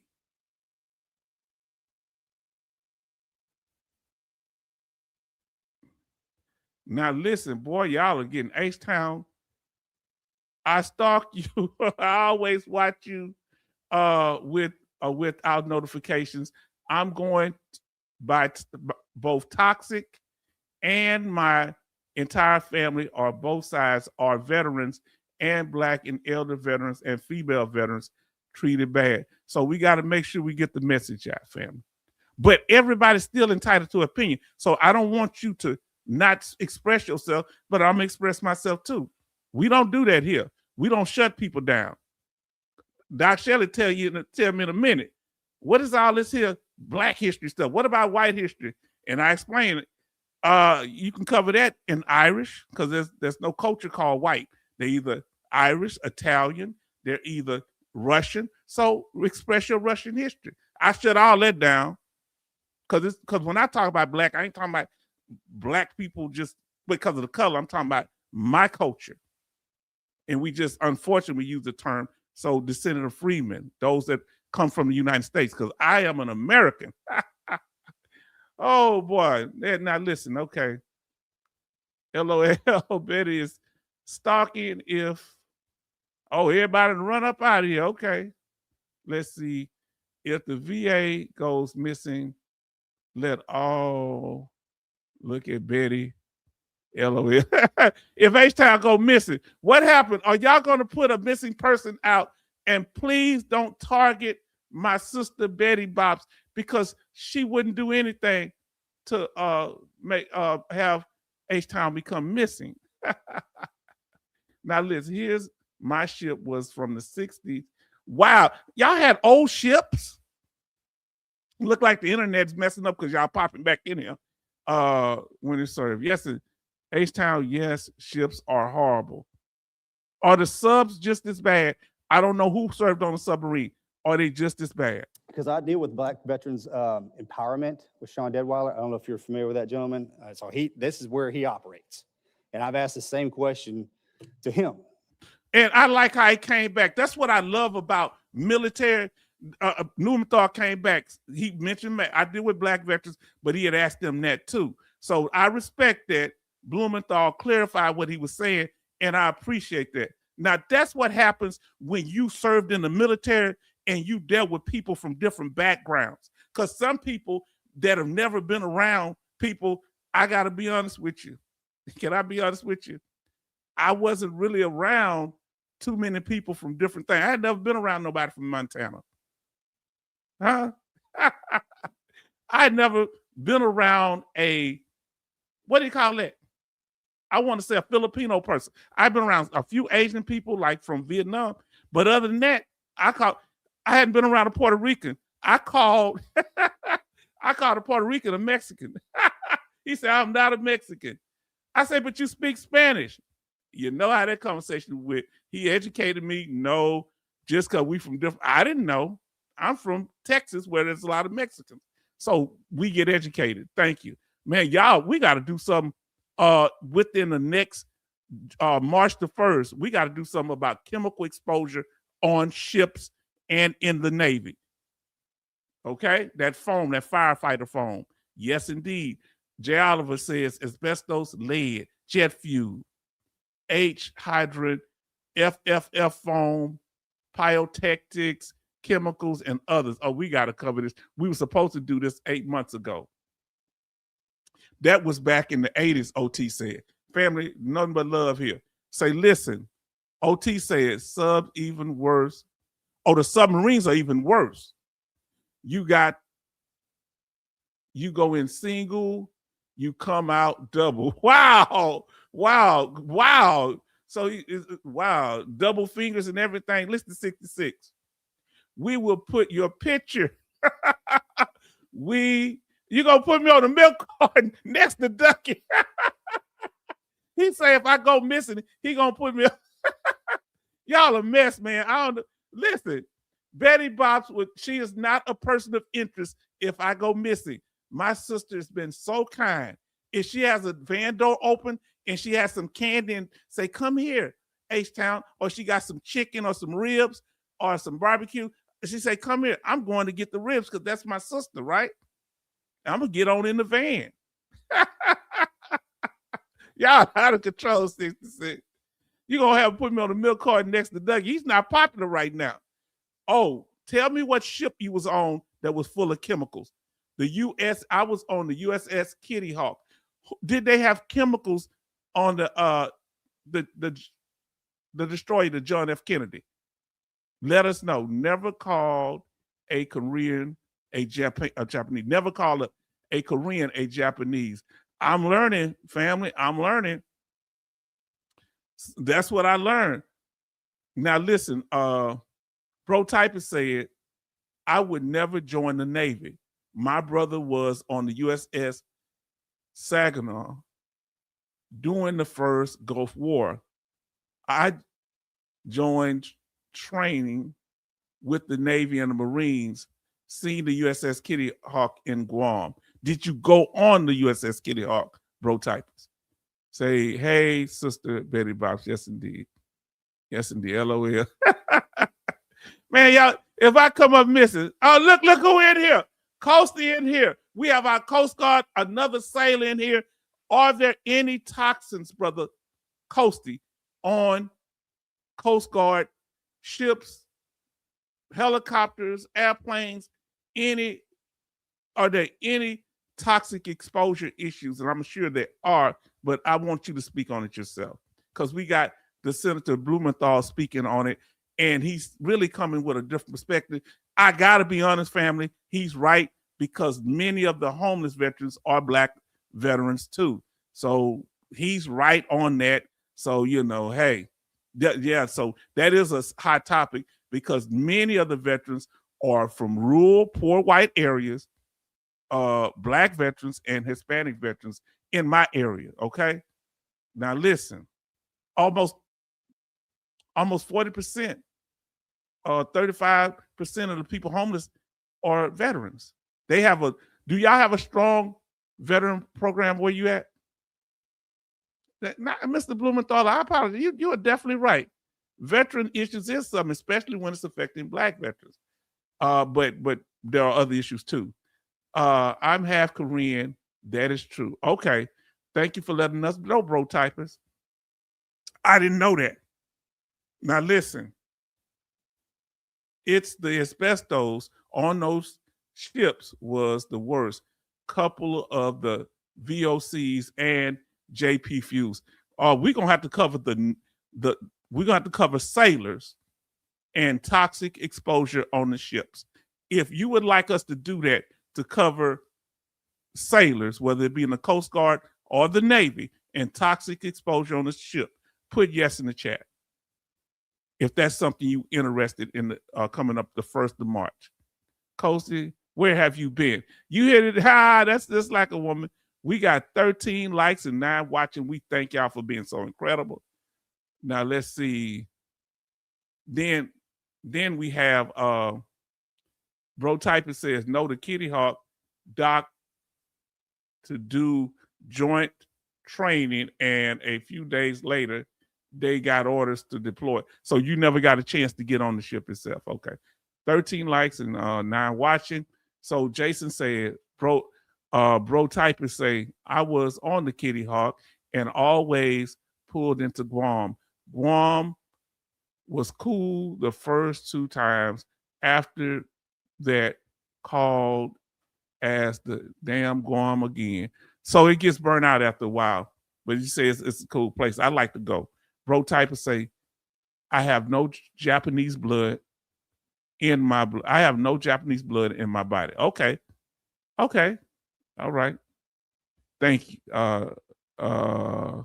Thank goodness. Oh Lord. I gotta remember there was a lot of hostility there. Okay. Because of the way the Japanese in World War II, there's a lot of issues with that. So I respect to you. And anybody part Filipino in here? Jason say the Kitty Hawk was deployed to Yokosuka, Japan. Hopefully I said that right. And the Skyway was the replacement, okay, in the 1980s. Y'all teaching me something. My husband, and listen to what Betty Bob say, my husband is from rural area. So white rural people, even educated, are totally different from Blacks. Right. Okay. That's me, Filipino. Okay, you're Filipino. I serve with a lot of, for some reason, I've served with a lot of Filipinos who always have a cool time. Now I saw them back in the 80s, but they like part of the military. I don't know how to explain. They can be from the Philippines, but they can still serve. They have a VA hospital over there. Am I right, OT? Don't they have a VA hospital over there and a VBA, what do you call it, regional office there too? Drayson Guam at the big Navy is nice, but after a day, it got boring. Somebody let me know what time Dougie gonna be on. Does it say? But I'm trying to gather as much information as possible here so we can legislate that appropriately. Because to your point, no veteran should be forgotten. No veteran should be dismissed. All right. And the system itself, since its creation, has created that problem set. I like to say we need to take the veteran out of the equation, make the system correct, and the veterans are better taken care of. And the reason that I ask you that specific question about our homeless population, and it's the answers that I get, even up to, hey, some of the our homeless population is like, hey, I'm happy where I'm at. And how are we supposed to address that? Again, I don't know how to specifically answer that question, but the first thing that comes to mind is there's a disproportionate amount of homeless veterans who are facing other than honorable or dishonorable discharges. And so you have to kind of address some of the root causation of that within DOD that puts. So there are some things, and I'm glad what he said there. I don't know if Senator Blumenthal is aware they have veteran court, but the problem is how are you going to get homeless veterans to go over to a program? It's usually by the state, but the VA supports it too. Now let's see. Okay, so here we go. It's a VA hospital, OPC, and regional office in Manila. Okay, that's what I thought it was.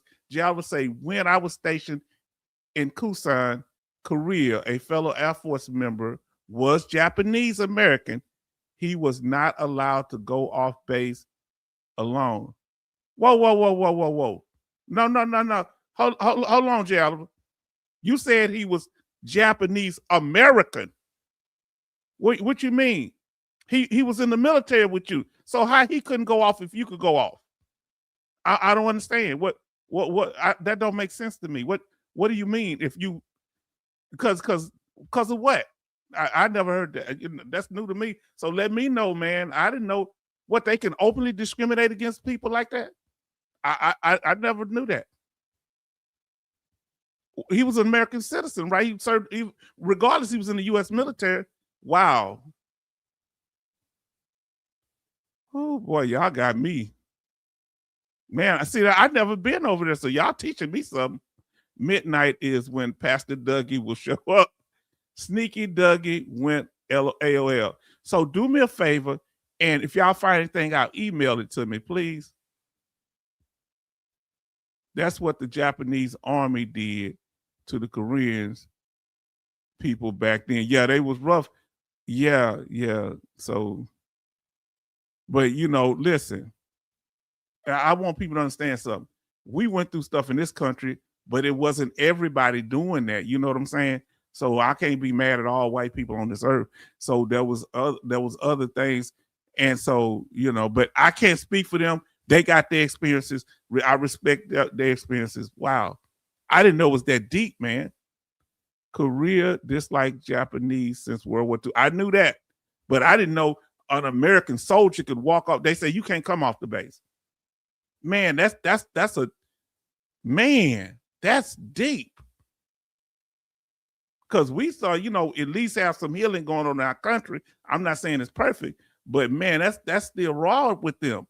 And I can't tell, man, that you just blew my mind, Jal. Them at a disadvantage to begin with when they get out, and Black folks are overrepresented in even today in the present day, they're twice as likely, almost 3 times as likely, depending on branch of service, to get out with an other than honorable discharge, which affects their accessibility to benefits. So I think there's a need to address the kind of more systemic racial justice issues relative to the UCMJ. So what happened was during Vietnam, this was an issue with Black veterans, like I say, more likely to get out on harsher discharges, like more likely to be not extradited, put in jail, but accused of a crime. And when they do get a sentence, if it's the same sentence for a white person, they get a harsher sentence if it's the same crime. Now listen, in Vietnam, this was an issue because they had said during the Vietnam War that Black military people are being treated harsher, put in worse situations. They mentioned that during the Vietnam War. That just blows my mind, family. I didn't know about this. This makes me feel kind of sad. You telling me what? They started having Japanese people on K-dramas now, but you can still see the hostilities are still there, but it's getting better. When people have a history together, that's why I tell people when you come to this country, well, hey, I come to this country, I don't have no problem with, yeah, but you don't know the history. If I go to, let's say I go to South America and there's some hostility there between different groups, I may not feel it, but they have a history together. I just don't like to see I'm gonna be honest with you. I don't like to see no discord between any groups. I speak about my history, but man, I don't like that. That kind of really, that made me feel sad, you know. I watch Korean TV, but I respect people. Wow. So you still can see, but at least they letting people on television. Man, y'all teaching me some stuff now. Y'all blew my mind. I don't know what to say. All right, thank you. I would like to thank Chairman Moran, Ranking Member Blumenthal. I would like to thank you for being here today. I will now recognize Ranking Member Takano for closing remarks. Wow. Thank you. Very brief, and I want to really thank the sincere interest of my colleague from Texas, Congressman Luttrell, and his questions. Congressman, your concern about the transition of military service members going smoothly, making sure that all the data. See, that's what I like. You know, y'all Navy people, y'all be coming out of left field, and I don't be knowing where y'all coming, but y'all be making some valid points. And I like Blumenthal did that, but I don't be knowing where y'all coming from. Y'all talk too much on that ship. That seawater got y'all. Am I being hostile toward Navy members? Thank you for your service, Navy members. Data information gets transferred from DOD into the VA. I want to suggest that you take a look at legislation that I've offered called eVest, which would basically be an opt-out program so that veterans don't have to go and get into VA. They're assumed and presumed to automatically be enrolled in VA, and they have to opt out of it. That was what eVest does. Oddly enough, it does cost some money to do this. But I think for those that year, 2 years, 3 years that they leave the military, that's a very critical time for them. Oh, Lord. Oh, God. Okay. So, bro typers, I want to apologize to you. You know, God, dog, man, I don't be knowing.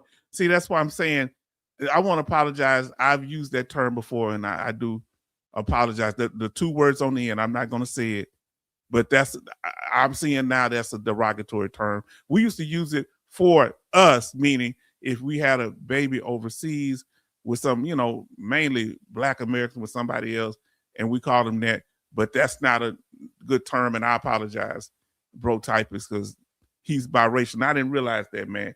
You know, I learned so much from y'all. God, dog, why y'all sitting here beating up on H-Town today? Man, y'all beating up on me. Got me pushed in the corner. But I appreciate you. Say, when I was going through basic training at Fort Seal, my drill kept referring to me as a war baby. And now I realize that's a derogatory term. And I apologize, man, because we were using it, but I didn't know that they used that in when you're in the military. Oh God, boy, H-Town got some stuff to learn. And let me come up on the screen. And I mean this from my heart, man, because I'm a human being too, man. I sure hate that, and I hate that I've used that term in the past, even for the Black Mexicans, you know, because you know, man, you know, you know better, you do better. Because I'm telling you something. People say, well, they don't be so sensitive. Well, if it's not you, you don't know. Let me tell you something. They used to remember all the cadence. Somebody brought that up on the channel. They used to have rough language and derogatory language that they don't use in cadence no more. Man, wow. That's what happened, H-Town, when you block yourself on on YouTube channel. I don't know. How can I get out of YouTube jail? How can I unblock myself? I'm trying to be open. I want to be out here chatting with everybody, but my own comments blocked, but y'all get to talk. Y'all get to chat away, and it's my channel. Come on, man, our channel. But hey, I'm the host. he would tell me to open my eyes. Oh no, man. How did you keep from punching him? What? Now we wouldn't, man, tell you something. We wouldn't allow none of that, man. When you family, you family. You understand what I'm saying? Later, family, I got to fly. It's sun out to drive. Okay, drive. Okay. It's sunny. I got to drive. Oh Lord, hold on. It's closed. Okay. So we gonna stop at that anyway. Family, we thank you and we appreciate you because they just were doing closing remarks. And if it come back on, we're gonna go over it.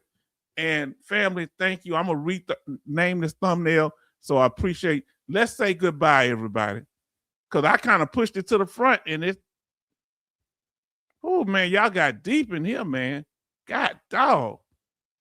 My Lord. That was a good session though.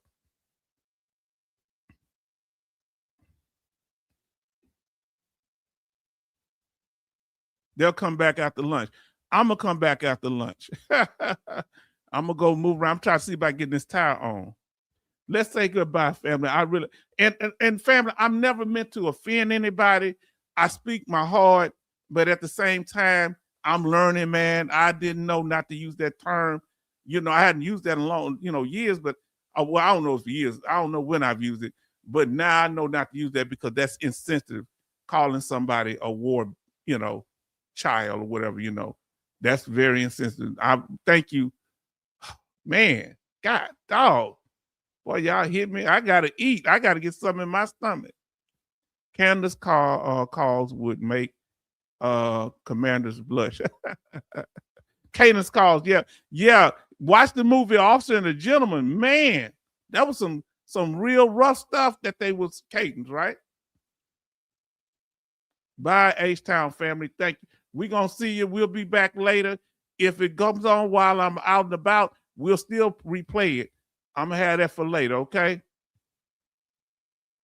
Everybody say later, Jason. Okay, Jason is here. Okay. I was wondering, I forget everything. I'm sorry. Oh, Jason M. Okay. See, I call him Jason M. I'm so silly. I like who Jason. I call him. I see the long name, last part. OT say later, H-Town. Hopefully you get yourself unblocked. I'm trying. Why do y'all get to chat freely and I can't? Good movie. Officer and a Gentleman. You need to watch that. I mean, Richard Gere and our brother Lou Gossett Jr. Let me tell you what he learned to do that drill sergeant thing. You remember the guy that played on what was that movie? He played on that movie. What was that movie? Full Metal Jacket. Remember the drill instructor? He helped Lou Gossett Jr. make that role, help him train about the drill sergeant part of the game. You hear me? Come on now. Okay. Remember it was called Mail Call. He had a little show called Mail Call, that actor. Okay, see you later. Yes, see you later. See y'all soon. Yes, indeed. Be on the watch. Have the notifications on. And if you don't get your notification, it's not because I blocked you or because you wouldn't be able to come if you blocked. It's just that sometimes they give it to you and sometimes they don't. Family, I want to say thank you, Jay Oliver, for being here. Thank you for Bro Typers for sharing that information. I've grown now. I feel kind of, my heart is a little heavy, but thank you so much. So much. OT, right. See you later, OT. Y'all keep them notifications on. Jay Oliver, you know what's up. I think I met you. 66. Be well, family. Yes, indeed. Jason, this the Jason M says, bye, H-Town family. Yes, indeed. Yes, indeed. Yes, indeed. Then we have Betty Bops. So I wish you well, Brother Charleston. God bless you and thank you for that information. Y'all taught me. I didn't know that Japanese people get discriminated against in some other Asian countries because of the World War II and a lot of the bad history. Man, Betty Bops, thank you, sister. Y'all have really been active, and I thank y'all for being so supportive and putting up with me. I'm a human being, so I may make mistakes. but I'm not one that's not willing to apologize, but I will speak. I'm looking where it blocked me. I see my comment being blocked. I tried to unblock myself. It wouldn't let me. Yes, and John, Christopher, thank you for being here. Christopher Lynch, thank you for your support, kindness, and respect. Oh, boy, this has been wonderful. John, thank you for being here. Thank you so much. Family, we got new people coming in the fold. So we're going to do them in the daytime too, but we will keep our regular schedule for the night. So we thank you, family, for your incredible. Oh, and look who came in, the original LB Swanson. Thank you so much for being a blessing. If I miss you, charge it to my head, not to my heart. I'm just trying to make sure I don't miss you. Then we got A. Thompson. Thank you for being here, new to the channel. Good morning, sir. Good morning to you also. Thank you so much. And family, Charlton Jay Oliver was the first person in. And family, I want to say thank y'all. I'm going to get y'all last comment and we're going to close it out. Appreciate your patience. We've been here about 2 hours. OT say later. See you soon. Family, so until next time, we want to thank you for being here, for showing respect to us. And we're going to redo the thumbnail because it's the wrong one, because I thought he was going to be speaking tonight, Doug Collins, this morning, I mean. So family, we want to say thank you, respect, and we want y'all to have a blessed day and keep out. And we'll see, can we do it? Let me see who else had one last statement.